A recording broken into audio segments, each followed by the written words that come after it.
नमस्कार दर्शकों, मैं शिवप्रिया सिंह एक बार फिर स्वागत करती हूं आप सबका हमारे आज के इस खास कार्यक्रम में जिसका नाम है बुक ऑफ लाइफ। जी हाँ, और इस वक्त हमारे साथ स्टूडियो में मौजूद हैं इस बुक के ऑथर जिनका नाम है डॉक्टर कुमार प्रशांत मानव जी। और इस बार हम इनसे बहुत ही एक इम्पॉर्टेंट टॉपिक पर डिस्कस करने वाले हैं, तो ये प्रोग्राम बहुत ही खास होने वाला है। लेकिन इसके पहले मैं आपको बता दूं कि इनकी ये जो बुक है बुक ऑफ लाइफ, इसे आप अगर पढ़ना चाहते हैं तो अभी स्क्रीन पे दिए गए नंबर पे, जो स्क्रीन पे नंबर आपको कंटिन्यूसली फ्लैश हो रहे हैं, उस नंबर पे कॉल करके आप ये बुक मंगवा सकते हैं और पढ़ सकते हैं। क्योंकि मैंने पर्सनली इस बुक को पढ़ा हुआ है और इसने मेरी लाइफ को बहुत चेंज किया है, इसलिए इस मौके को आप मत गवाइए। और प्लस पॉइंट ये है कि ये आपको फ्री ऑफ कॉस्ट मिलने वाला है, आपको 1 रुपये भी देने की इसमें ज़रूरत नहीं है। आप फ्री ऑफ कॉस्ट इस बुक को मंगवा के पढ़ सकते हैं। तो इस कार्यक्रम को आगे बढ़ाते हुए मैं सबसे पहले आपका स्वागत करना चाहती हूँ हमारे कार्यक्रम में डॉक्टर जी। और मैं चाहती हूँ कि बहुत ही इम्पॉर्टेंट टॉपिक मेरे माइंड में एक सवाल है, वो मैं आपसे डिस्कस करना चाहती हूँ कि बहुत से लोग हैं जो बहुत सारी किताबें पढ़ते हैं, अलग अलग धर्म के, जो अलग अलग रिलीजन, अलग अलग कास्ट के लोग हैं, वो सारी अपनी अपनी किताबें पढ़ते हैं। तो और किताबें पढ़ के भी कहते वो ये समझते हैं कि हम धार्मिक हैं और हमें अगर भगवान को प्राप्त करना है तो हमें ये किताबें पढ़नी अनिवार्य है, बिल्कुल ये पढ़ना कंपलसरी है, अदरवाइज हम भगवान को प्राप्त कर ही नहीं सकते।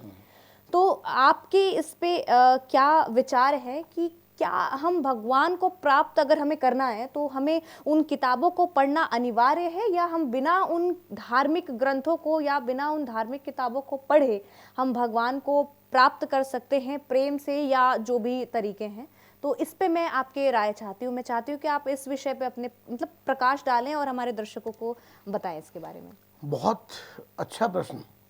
मतलब प्रश्न तो आपने जितने भी पूछे हैं वो काबिल तारीफ है। मतलब वाकई में आप पता नहीं कहाँ से प्रश्न निकाल के लाती हैं, मुझे समझ में नहीं आया कि सारे प्रश्न एक से एक सुपर डुपर। और वास्तव में ये प्रश्न आदमी के दिमाग में उठते हैं लेकिन वो उसको सेटल नहीं कर पाता। बहुत बड़े क्वेश्चन है। ज़्यादातर लोग उसमें है कि हम जो है वो इतने इतने ग्रंथ पढ़ लिए हैं, हम तो बहुत बड़े धार्मिक हो गए, बहुत बड़े विद्वान हो गए और ईश्वर को भी प्राप्त कर लिया। ये बिल्कुल गलत है। सबसे बड़ी बात क्या है, ईश्वर को प्राप्त करने के लिए सबसे पहले, जैसे मैंने पहले बताया था, सबसे पहले सत्कर्म करने आवश्यक है। अपने माता पिता का आशीर्वाद, जो और बुजुर्ग लोग हैं, जो और शारीरिक रूप से वृद्ध हैं, बीमार हैं, इस तरह के लोग, गरीब लोग हैं, उनका आशीर्वाद लेना बहुत आवश्यक है। ये एक उस सीढ़ी की स्टेप है। ईश्वर तक पहुंचने की जो सीढ़ी है उसके ही स्टेप बता रहा हूँ मैं आपको। स्टेप बाय स्टेप आप चलेंगे तो आप ईश्वर को प्राप्त कर सकेंगे। उसके अलावा ये सब करने के बाद आप धीरे धीरे ईश्वर के नज़दीक पहुंचने लगते हैं। उसको प्राप्त करने के लिए आप उससे निर्मल निस्वार्थ प्यार करना शुरू कर दीजिए। गारंटी है इस बात की, दावा है मेरा कि अगर आपने ईश्वर से निस्वार्थ, आपका स्वार्थ नहीं होना चाहिए कोई भी, आपकी कोई मांग, कोई भय, कोई आतंक प्रभु का नहीं होना चाहिए। अरे प्रभु तो अपने माता पिता सबको प्यार करता है, उसे तो प्यार करो, और प्यार भी ऐसा करो अविचल, जिसका कोई, जो कभी जीवन में विचलित ना हो। आप देखो प्रभु की कृपा, आप देखो प्रभु का प्यार कैसा मिलता है आपको। तो ये बिल्कुल गलत है कि पोथी पढ़ पढ़ जग मुआ और पंडित भया न कोय। पोथी पढ़ पढ़ जग मुआ, पंडित भया न कोय, और 2.5 आखर प्रेम के बड़े से पंडित हुए। ये कहा है कबीरदास जी ने। अब आप मुझे एक बात ये बताइए दर्शकों, मेरे प्यारे मित्रों, क्या कबीरदास पढ़े लिखे थे?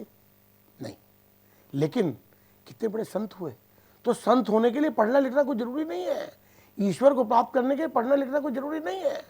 केवल अपने मन को, अपनी आत्मा को स्वच्छ करना है, साफ करना है, उसमें जमी हुई धूल, उसमें जमी हुई डस्ट, उसको हटाना है, और ये आशीर्वाद लोगों का प्राप्त कर प्रभु के नजदीक जाने के लिए उससे अविचल प्रेम करना है। उसे प्रेम करो। मैं सही बताता हूँ आपको, आजकल इतने लोग ईश्वर के मंदिरों में भी जाते हैं, सारे तीर्थ स्थान जाते हैं, सब जगह जाते हैं, लेकिन उनके पीछे कुछ ना कुछ कारण होता जाने का। अकारण कोई नहीं जाता। किसी के पीछे, जैसे मैं पहले ही बताया था, किसी के पीछे उनका स्वार्थ है, किसी के पीछे उनका भय है, किसी के पीछे और कारण है, लेकिन ईश्वर से प्यार कोई नहीं करता। बिल्कुल। इसलिए नहीं जाता कि मैं ईश्वर से प्यार करता हूँ। तो ईश्वर से प्यार अगर आप करते हो तो आपको वहाँ जाने की जरूरत ही नहीं है, आप यहीं बैठो, मैं ईश्वर से प्यार करता हूँ, ईश्वर आपके साथ है। तो ईश्वर को पाने के लिए कोई पोथी, कोई किताब, धार्मिक किताब, कोई धार्मिक ग्रंथ, कुछ भी पढ़ने की आवश्यकता नहीं है।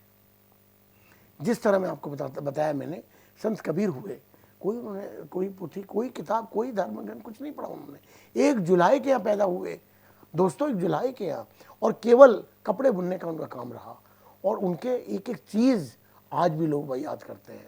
उन्होंने ऐसे ऐसे मंत्र अपने दोहे के रूप में दे दिए हैं जो जीवन के मंत्र हैं। जैसे मैं आपको कुछ मंत्र सुनाना चाहता हूँ उनके, जैसे पान पूजे हरि मिले तो मैं पूजू पहाड़, पान पूजे हरि मिले तो मैं पूजू पहाड़, इससे तो चाकी भली जो पीस खाए संसार। कंकड़ पत्थर जोड़ के मस्जिद लई चुनाए, कंकड़ पत्थर जोड़ के मस्जिद लई चुनाए, और ताचड़ी मुल्ला बांग दे, क्या बहरा हुआ खुदा है। दुख में सुमरन सब करें, सुख में करे न कोई, और जो सुख में सुमरन करे दुख का है कोई। यानी कि प्रभु से प्यार आपको हर अवस्था में करो। आप पे विपत्ति आई है तो प्रभु को याद मत करो, आप 24 घंटे प्रभु को याद करो, हमेशा आप प्रभु में समाये रहो। प्रभु आप में और आप में, आपको प्रभु में समाना है, तभी आपको प्रभु का कृपा और उसकी प्यार मिलेगा।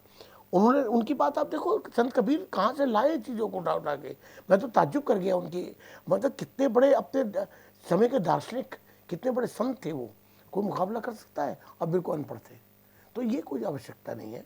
उन्होंने ऐसी ऐसी बातें कही हैं जो मतलब मैं जब याद करता हूँ, सोचता हूँ, तो मैं हतपप हो जाता हूँ कि उस आदमी की पहुँच कहाँ तक थी। वो डायरेक्ट लिंक था ईश्वर से, गॉड से। उसने बताया, देखो आप सोचो कितनी बड़ी बातें वो कह गया। जिस तरह खजूर का पेड़ होता है और खजूर इतने दूर लगा होता है, जो आदमी की पहुँच से ऊपर होता है, तो वो आदमी किस काम का,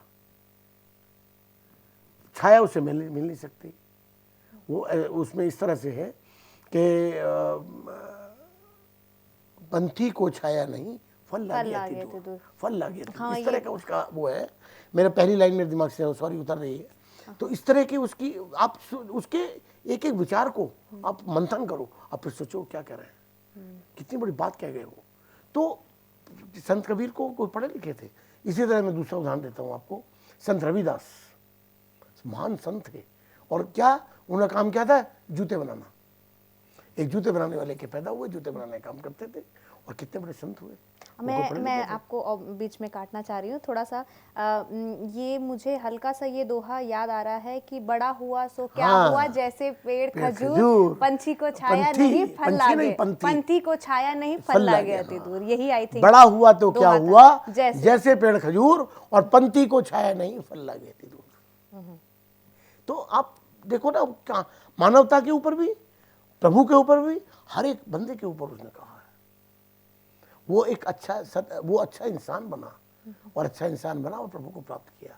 तो इस तरह के संत रविदास के बारे में आप बता रहा था कि जो एक जूते बनाने के कारोबार में जूते बनाते थे, और कितने बड़े संत हुए, महान संत हुए। वो कौन से पढ़े लिखे थे।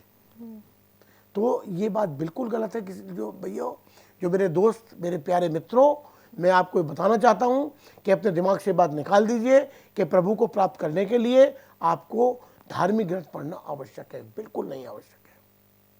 आप केवल सत्कर्म करिए जो आपका एक रास्ता है, और आशीर्वाद प्राप्त करिए जो एक आपकी बैंक बैलेंस है, और प्रभु से प्यार करिए जो आपको हमेशा प्रभु के दिल में, और आपको प्रभु के दिल में, और प्रभु को आपके दिल में बताए रखिए। बिल्कुल। तो प्यार है, प्यार, love is God, God is love, love is great. When you love to the God without any fear and self interest, you will find that God is always in your heart. जी, मतलब सीधे से कहें तो प्यार ही ईश्वर है, और ईश्वर ही प्यार है। तो प्रेम सबसे बड़ा है, और प्रेम से बड़ी मेरे ख्याल से कोई चीज़ नहीं है। आप कितना भी पूजा पाठ कर लीजिए, और अगर आपके मन में किसी के लिए ईर्ष्या, द्वेष है, क्रोध है, तो उस पूजा पाठ का कोई भी मतलब है ही नहीं। चाहे आप कितनी भी किताबें पढ़ लीजिए, अगर आपका मन शांत नहीं है, अगर आपके मन में दूसरों के लिए प्रेम भावना नहीं है, दया भावना नहीं है, तो आप कितना भी पूजा पाठ कर लीजिए, कितनी भी किताबें पढ़ लीजिए, उसका कोई फायदा नहीं होने वाला है। आपको सबसे पहले एक अच्छा इंसान बनने पे फोकस करना चाहिए। तो इन सब विषयों पे आपसे बातें करके बहुत अच्छा लगा और मुझे लगता है शायद हमारे दर्शकों को भी काफ़ी अच्छा लग रहा होगा और ऐसे ही टॉपिक्स पे हम बात करते रहेंगे। तो आज के कार्यक्रम में बस इतना ही। तो अगले कार्यक्रम में हम मिलेंगे एक नई टॉपिक के साथ, एक नए विषय पे फिर से चर्चा करेंगे। तो आपका बहुत बहुत धन्यवाद कार्यक्रम में आने के लिए। धन्यवाद, तब तक के लिए हमें इजाज़त दीजिए। बहुत बहुत धन्यवाद। धन्यवाद, आभार। धन्यवाद।